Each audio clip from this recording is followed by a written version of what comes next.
Existe uma mentira que nos contaram desde que éramos crianças, sussurrada em histórias de ninar e gritada em discursos de autoajuda. A mentira de que o caminho para a felicidade é pavimentado apenas com pensamentos positivos.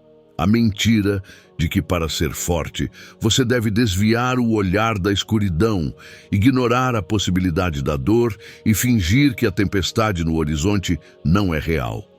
Nos ensinaram a temer o negativo, a tratar qualquer pensamento sobre perda, fracasso ou dor como um veneno, um mau presságio que poderia, de alguma forma, atrair a própria desgraça que tememos. E assim, vivemos como equilibristas em uma corda bamba, aterrorizados em olhar para baixo, fingindo que a queda não é uma possibilidade.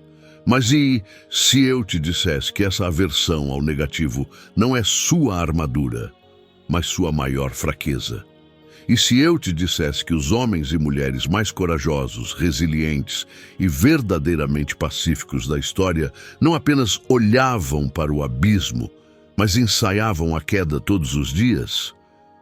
Eles tinham uma arma secreta, uma ferramenta de treinamento mental tão poderosa, tão contraintuitiva e tão eficaz, que lhes permitia caminhar através do fogo da vida sem se queimar.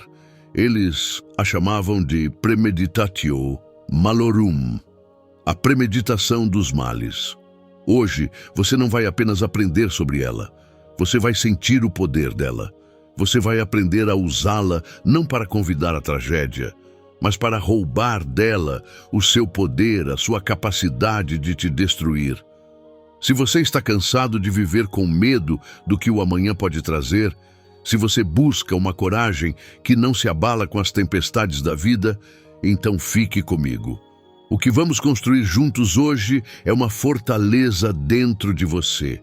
Para que essa fortaleza cresça e ajude ainda mais pessoas, eu peço que você se inscreva no canal, ative o sino de notificações para não perder nenhuma de nossas jornadas e que curta e compartilhe este vídeo. Cada interação sua é um tijolo a mais neste forte que estamos erguendo para todos. Vamos começar. A cultura moderna nos vendeu uma ideia perigosa, a de que a mente é um jardim que só deve ser regado com sol e água fresca. Qualquer erva daninha de dúvida ou medo deve ser arrancada imediatamente. Pense positivo, tará blé. Visualize o sucesso, eles insistem. Não dê espaço para a negatividade. Parece um conselho bom e seguro, mas é uma armadilha. É o equivalente a treinar um boxeador dizendo-lhe para apenas socar o ar, sem nunca receber um golpe, sem nunca aprender a defender, sem nunca sentir o impacto real de um adversário. Esse boxeador pode ter um ataque bonito, mas no primeiro soco real que receber no ringue da vida, ele irá desmoronar. A positividade tóxica nos torna frágeis. Ela nos ensina a negar a realidade fundamental da existência humana, a de que a vida é incerta e, por vezes, dolorosa. Ela nos transforma em turistas, andando por uma cidade perigosa com um mapa que só mostra os parques e os museus, ignorando os becos escuros e as áreas de risco. Quando, inevitavelmente, nos perdemos e acabamos em um desses becos, o choque nos paralisa. O medo é 100 vezes maior, porque não estávamos preparados. O estoico, por outro lado, é um viajante experiente. Ele não apenas estuda o mapa completo, mas antes de sair do hotel, ele se pergunta: e se eu for assaltado? E se eu perder meu dinheiro? E se eu me perder? Ele não faz isso para estragar seu passeio. Ele faz isso para que, se algo der errado, o choque seja mínimo. Ele já terá um plano. Ele já terá aceitado a possibilidade. A sua paz não dependerá de um caminho perfeito, mas da sua capacidade de navegar pelas imperfeições. O filósofo estoico Sêneca, um dos homens mais ricos e poderosos de Roma, que conheceu tanto o luxo do palácio quanto o desespero do exílio, escreveu: o homem que sofreu antes do necessário, sofreu mais do que o necessário. À primeira vista, parece um argumento contra a premeditação, mas o que ele queria dizer é que o sofrimento ansioso, a preocupação passiva, é inútil. O que os estoicos propõem não é se preocupar, é se preparar. Há um oceano de diferença entre os dois. Preocupar-se é sentar na praia e olhar para as nuvens escuras com o coração apertado, esperando que a tempestade não venha. Preparar-se é ver as mesmas nuvens e começar a reforçar as janelas, a guardar os mantimentos e a traçar uma rota de fuga. Um é paralisante, o outro é um ato de poder. Essa preparação mental é o que nos tira da condição de vítimas do destino e nos coloca na posição de soldados resilientes. A vida vai nos atingir. Isso não é pessimismo, é realismo. A questão não é se os golpes virão, mas como estaremos quando eles chegarem, frágeis, chocados e despreparados, ou centrados, resilientes e corajosos. Premeditatio malorum. A tradução literal é a premeditação dos males, mas eu prefiro uma tradução mais funcional, o ensaio da adversidade. É o ato deliberado, racional e periódico de imaginar que já perdemos as coisas que mais valorizamos. Não é um exercício de masoquismo, é um exercício de fortalecimento, é a forja da alma. Assim como o ferreiro usa o fogo e a marreta não para destruir o metal, mas para transformá-lo em uma lâmina forte e confiável, o estoico usa a premeditação não para se destruir com a dor, mas para forjar uma coragem inabalável. Epicteto, o escravo que se tornou um dos mais influentes filósofos estoicos, ensinava isso de forma brutalmente direta.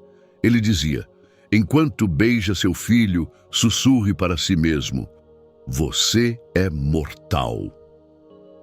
Quando abraçar seus entes queridos, lembre-se de que eles não são seus para sempre. Isso não é um mau presságio, é um lembrete da natureza da realidade. Por que fazer algo tão aparentemente mórbido? Porque essa prática alcança 3 objetivos incrivelmente poderosos.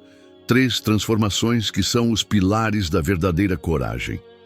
O primeiro pilar, a inoculação contra o choque. Sêneca dizia: o que quer que seja longamente premeditado chega como um golpe mais suave. Imagine que você nunca tomou uma vacina. O primeiro contato com um vírus poderoso pode devastar seu sistema. A vacina funciona introduzindo uma versão enfraquecida ou inativa do vírus, permitindo que seu corpo aprenda a lutar contra ele. A premeditação dos males é uma vacina para a alma. Ao contemplar a perda de um emprego, o fim de um relacionamento ou uma crise de saúde em um ambiente controlado, a sua mente, você está treinando seu sistema emocional. Você está ensinando-o a não entrar em pânico. Quando a crise real acontece, o choque inicial, que é o que mais nos paralisa, é drasticamente reduzido. Você já esteve lá em sua mente. Você já ensaiou a sua resposta. Você não é pego de surpresa. O segundo pilar, a geração de gratidão. Paradoxalmente, a maneira mais rápida de sentir uma gratidão profunda e visceral pelo que você tem agora é imaginar vividamente a sua vida sem isso. Estamos tão acostumados com as bênçãos diárias que elas se tornam invisíveis. O abraço do seu parceiro, a risada do seu filho, o teto sobre sua cabeça, a sua própria saúde. Nós só valorizamos o ar quando nos falta. O exercício estoico te força a sentir essa falta antes que ela aconteça. Por um momento, feche os olhos e imagine que a pessoa que você mais ama não está mais lá. Sinta o vazio, sinta a dor. Agora, abra os olhos. Ela está lá. A gratidão que você sente nesse instante não é uma emoção intelectual. É uma explosão no seu peito. Fazer isso regularmente transforma a sua vida. O café da manhã de hoje não é apenas mais um café da manhã. É este café da manhã, um presente que poderia não estar aqui amanhã. Essa consciência não te deixa triste, ela te deixa vivo. intensamente vivo. O terceiro pilar, o foco na ação virtuosa. O imperador romano Marco Aurélio, o homem mais poderoso do mundo em seu tempo, escrevia em seu diário pessoal, não para ser publicado, mas para se guiar. Ele constantemente se lembrava da impermanência de tudo. Ele escreveu: "Não se comporte como se você fosse viver 10.000 anos. A morte paira sobre você. Enquanto você vive, enquanto está em seu poder, seja bom. Quando você contempla a perda, você é forçado a confrontar o que realmente importa. As pequenas irritações, as discussões tolas, as ambições vãs, tudo isso se dissolve diante da grandeza da perda potencial. O que resta? A sua capacidade de agir corretamente agora. A sua capacidade de ser um bom pai, um bom amigo, um bom profissional hoje.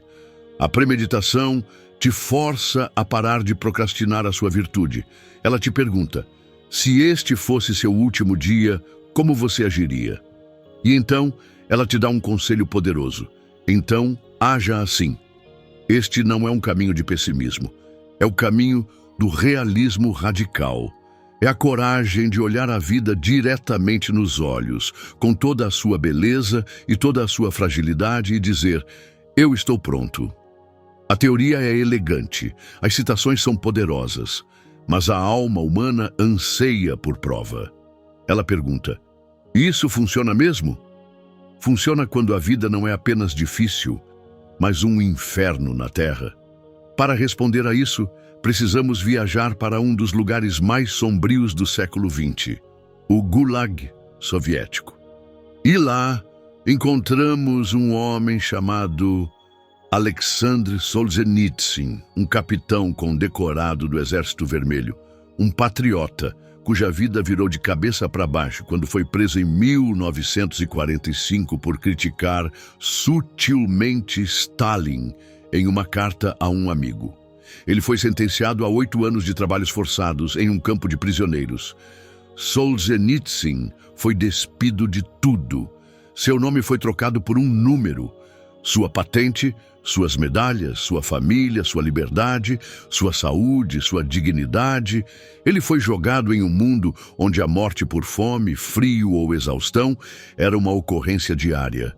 Um mundo projetado para esmagar o espírito humano antes de matar o corpo. Nos primeiros anos, ele era como qualquer outro, desesperado, apegando-se à esperança de que um erro seria corrigido, que sua sentença seria anulada. Ele vivia em um futuro imaginário, o que tornava o presente insuportável. E ele começou doente, faminto e sem esperança, que ele passou por uma transformação que é a personificação da premeditatio malorum. Ele parou de esperar pelo resgate. Ele começou a contemplar o pior, não como uma possibilidade, mas como uma certeza. Ele aceitou que morreria ali, naquele buraco congelado, esquecido pelo mundo. E nesse momento de aceitação total, algo incrível aconteceu. O medo desapareceu. Se ele ia morrer, o que os guardas poderiam fazer com ele? Ameaçá-lo de morte? Ele já havia aceitado isso. Colocá-lo na solitária? Ele usaria o silêncio para pensar. Bater nele? Seu corpo era frágil, mas sua mente era sua. Pela primeira vez, ele se sentiu livre. Ele escreveu mais tarde em seu livro, Arquipélago Gulag: foi somente quando deitei no catre de palha apodrecida da prisão que senti dentro de mim os primeiros movimentos do bem. Gradualmente, foi-me revelado que a linha que separa o bem e o mal não passa através dos estados, nem entre as classes, nem entre os partidos políticos, mas através de cada coração humano. Solzhenitsyn começou a praticar instintivamente os pilares do estoicismo. Ele praticou a premeditação. Todas as manhãs, ele se preparava para o pior dia possível. Ele imaginava ser espancado, passar fome, ver um amigo morrer.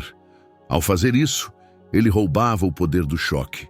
Quando as coisas ruins aconteciam, sua mente já estava preparada. Ele não gastava energia com surpresa ou indignação. Ele gastava energia para sobreviver e observar. Ele praticou a gratidão paradoxal. Ele se tornou grato pelas menores coisas. Um pedaço extra de pão, um dia sem ser espancado. A capacidade de lembrar um poema, um momento de silêncio. Por ter contemplado a perda total, cada pequena coisa que restava se tornou um tesouro de valor inestimável.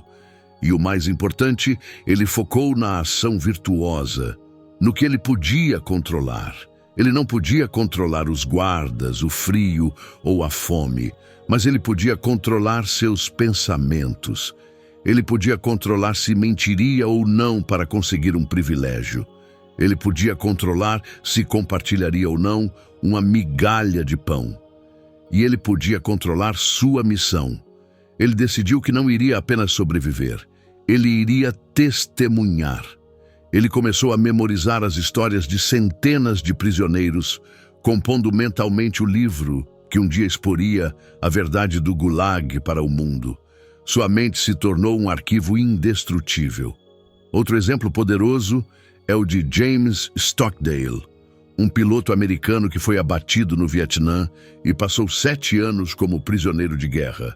4 deles, na solitária, sendo torturado regularmente. Stockdale sobreviveu porque tinha uma arma secreta, os ensinamentos de Epicteto. Ele havia estudado os estoicos na universidade. Stockdale observou que os prisioneiros que não sobreviviam eram os otimistas, os que diziam, estaremos em casa no Natal. O Natal chegava e passava. Depois diziam, estaremos em casa na Páscoa. A Páscoa chegava e passava, e eles morriam de um coração partido. Stockdale, por outro lado, abraçou o que ficou conhecido como o paradoxo de Stockdale. Você nunca deve confundir a fé de que você prevalecerá no final, que você não pode se dar ao luxo de perder, com a disciplina para confrontar os fatos mais brutais de sua realidade atual, sejam eles quais forem. Ele confrontava a realidade brutal todos os dias. Ele nunca se iludiu de que seria fácil ou rápido. Ele se preparava mentalmente para mais tortura, mais isolamento. Ele aceitava sua realidade sem nunca perder a fé de que no final sua vontade prevaleceria. Esses homens não são super-humanos. Eles são a prova de que dentro do espírito humano existe uma capacidade de resistência que só é desbloqueada quando paramos de fugir da verdade, quando temos a coragem de olhar para o pior e ainda assim escolhermos quem queremos ser. A Premeditatio Malorum não é apenas uma técnica filosófica, é um mecanismo de sobrevivência para a alma. A história de Solzhenitsyn e Stockdale pode parecer extrema, mas o poder que eles descobriram está disponível para cada um de nós, agora mesmo, em nossas vidas cotidianas. Você não precisa estar em um campo de prisioneiros para usar a forja estoica. As pressões do trabalho, as ansiedades sobre o futuro, os medos sobre sua família e sua saúde, tudo isso pode ser o metal bruto que você transforma em uma espada de coragem. Vamos transformar a teoria em prática. Aqui está o seu arsenal. 4 exercícios práticos que você pode começar a usar hoje. Exercício 1. O ensaio matinal. 5 minutos. Antes de pegar o celular, antes de ligar a TV, antes de o mundo invadir sua mente, sente-se em silêncio por 5 minutos. Pense no dia que está por vir. Agora, visualize as coisas que podem dar errado, não as catástrofes, mas os aborrecimentos e os desafios prováveis. O trânsito pode estar horrível, seu chefe pode estar de mau humor e criticar seu trabalho. Imagine cenários. Sinta a pontada de irritação ou ansiedade. Agora, ensaie sua resposta ideal. Não a sua reação instintiva, mas a sua resposta estoica. Visualize-se no trânsito, calmo, usando o tempo para ouvir um podcast ou simplesmente respirar. Visualize-se recebendo a crítica do seu chefe, ouvindo com atenção, separando o feedback útil do ruído emocional e respondendo com calma e dignidade. Visualize-se no início da discussão e escolhendo a empatia em vez da raiva. O que você está fazendo é pré-carregar suas respostas virtuosas. Você está se preparando para ser a melhor versão de si mesmo, não importa o que o dia jogue em você. Como Sêneca disse, você está transformando os obstáculos do caminho em parte do caminho. Exercício 2. A meditação da última vez. Este é simples, mas profundo. Ao longo do seu dia, escolha uma atividade rotineira e execute-a com a seguinte consciência: e se esta for a última vez? Quando você abraçar seus filhos antes de irem para a escola, por um segundo, contemple que este poderia ser o último abraço. Quando você conversar com seus pais por telefone, considere que esta poderia ser a última conversa. Quando você estiver saboreando seu café, imagine que é a última xícara que você irá provar. O objetivo não é ser mórbido, o objetivo é destruir a complacência. É usar a consciência da impermanência para injetar uma dose massiva de presença e amor no momento presente. Você não abraçará seus filhos de forma automática, você os abraçará com todo o seu ser. Você não ouvirá seus pais com distração. Você ouvirá cada palavra. Você sentirá cada gota de café. Esse exercício transforma o mundano em sagrado. Exercício 3. O desconforto voluntário. Os estoicos eram grandes defensores do desconforto voluntário. Sêneca, mesmo sendo imensamente rico, periodicamente se vestia com roupas velhas, comia o mínimo necessário e dormia no chão. Por quê? Para se lembrar de duas coisas. Primeiro, que ele podia suportar a dificuldade. Ele estava treinando sua resiliência. Segundo, para aumentar sua apreciação pelo conforto normal. Você pode fazer isso de maneira simples. Tome um banho frio. Pule uma sobremesa que você queria muito.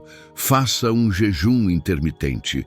Caminhe ou use o transporte público em vez do carro. Escolha a escada em vez do elevador. Cada pequeno ato de desconforto voluntário é como adicionar um peso a mais na barra do supino.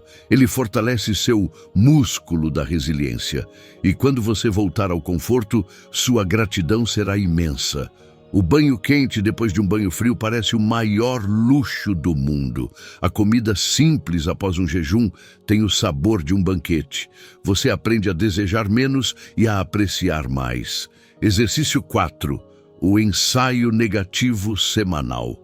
Reserve um tempo um pouco mais longo, talvez 15 a 30 minutos por semana, para um ensaio mais profundo. Aqui você pode contemplar perdas maiores. A perda do seu emprego, o fim do seu relacionamento, um diagnóstico de saúde preocupante. Novamente, o objetivo não é se afogar em ansiedade. Sente-se com a ideia, escreva sobre ela em um diário. O que você faria? Quais recursos internos você teria? Quem você procuraria para obter ajuda? Qual seria o primeiro passo para a reconstrução? Como você poderia usar essa adversidade para se tornar uma pessoa mais forte e sábia? Este exercício faz duas coisas notáveis. Primeiro, ele te mostra que, mesmo no pior cenário que você pode imaginar, você provavelmente é mais forte e tem mais recursos do que pensa. Você sobreviveria. Você se adaptaria. Isso diminui o poder do medo sobre você. Segundo, ele te enche de uma gratidão avassaladora pelo seu presente. Ao final do exercício, quando você volta para a sua vida real, onde seu emprego está seguro e sua saúde está boa, a sensação é de um alívio e uma alegria imensos. Você aprecia sua vida normal como se fosse um presente recém-descoberto. Esses não são truques mentais, são disciplinas. São a prática de forjar a coragem no fogo controlado da sua própria mente, para que você possa ser inabalável no fogo incontrolável do mundo. Eu sei o que alguns de vocês podem estar pensando. A voz do ceticismo, a voz da cultura em que fomos criados, é alta. Mas isso não é a lei da atração, ao contrário. Se eu pensar em coisas ruins, não estarei atraindo-as para a minha vida. Essa é uma das maiores e mais perigosas confusões da espiritualidade moderna. Pensar em um acidente de carro não faz com que ele aconteça, mas pensar sobre a possibilidade de um acidente de carro é o que te faz colocar o cinto de segurança. A premeditação estoica não é sobre manifestar o negativo, é sobre se preparar para a realidade. É o ato de um adulto responsável, não o pensamento mágico de uma criança. Você não coloca um para-raios em sua casa porque quer que um raio a atinja. Você o coloca porque os raios existem e você escolhe estar preparado. Mas isso não vai me deixar ansioso ou deprimido. Pensar em tantas coisas ruins não é prejudicial e a resposta está na diferença crucial entre preocupação ruminante e preparação racional. A preocupação é um carrossel. Ela gira e gira no mesmo lugar, alimentando a ansiedade sem levar a nenhuma ação. É passiva, emocional e paralisante. É o que acontece quando você teme a tempestade sem fazer nada a respeito. A preparação estoica é um caminho. Ela tem um propósito e uma direção. Ela te leva a um destino, a ação virtuosa e a tranquilidade. Você contempla a adversidade não para se afogar nela, mas para perguntar: o que está sob meu controle aqui? E a resposta é sempre a mesma: suas ações, suas reações, seu caráter. A prática não termina na imagem da perda. Ela termina na imagem de você agindo com coragem e sabedoria, apesar da perda. Isso não gera ansiedade, gera empoderamento. Mas não é simplesmente melhor ser otimista, acreditar que tudo vai dar certo? Como vimos com James Stockdale, o otimismo cego e ingênuo é uma receita para a desilusão. O verdadeiro otimismo, o otimismo estoico, é diferente. É a confiança inabalável, não de que as coisas externas darão certo, mas de que você ficará bem, não importa o que aconteça externamente. É a confiança na sua própria resiliência, na sua fortaleza interior. Essa confiança não nasce de ignorar a escuridão, mas de ter olhado para ela e saber que ela não pode apagar sua luz interior. A premeditação dos males não te torna uma pessoa negativa. Ela te torna uma pessoa mais calma, mais grata e imensamente mais forte. Ela te liberta da montanha-russa emocional de altos e baixos, porque sua paz não depende mais de ter apenas dias bons. Sua paz vem de saber que você pode lidar com os dias ruins. Essa é a verdadeira liberdade. No final, todos nós enfrentamos a mesma escolha. Podemos viver como uma folha ao vento, levada por cada rajada de sorte ou infortúnio, em um estado constante de esperança ansiosa e medo paralisante. Ou podemos escolher ser o farol. O farol não nega a existência da tempestade. Ele foi construído por causa da tempestade. Ele não tenta acalmar o oceano. Ele sabe que isso está além do seu controle. Sua função não é mudar o clima. Sua função é permanecer firme, ancorado na rocha e emitir sua luz, não importa quão escura a noite ou quão violenta a tormenta. A premeditatio malorum é o processo de construir esse farol dentro de você.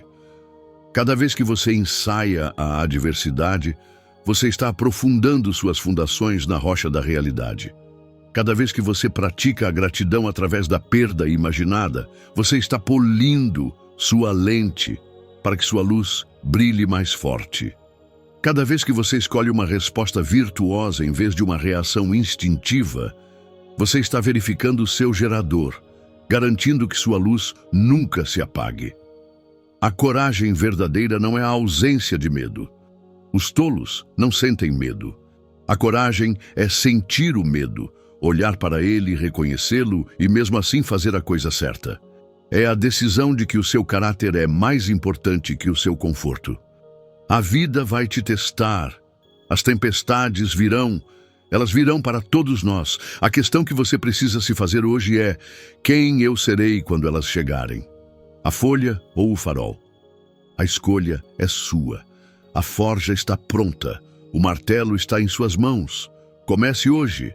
Comece agora. Construa uma alma que não pode ser conquistada. Se esta jornada ressoou em você, se você sentiu a chama da coragem sendo acesa, ajude esta luz a alcançar mais pessoas. A melhor maneira de internalizar um ensinamento é compartilhá-lo. Deixe um comentário abaixo compartilhando para qual desafio você começará a se preparar. Curta o vídeo, compartilhe-o com alguém que precisa ouvir esta mensagem e, se ainda não o fez, inscreva-se e ative as notificações. Juntos, podemos construir uma comunidade de almas inabaláveis. Obrigado por sua coragem de estar aqui hoje. Seja forte e seja bom.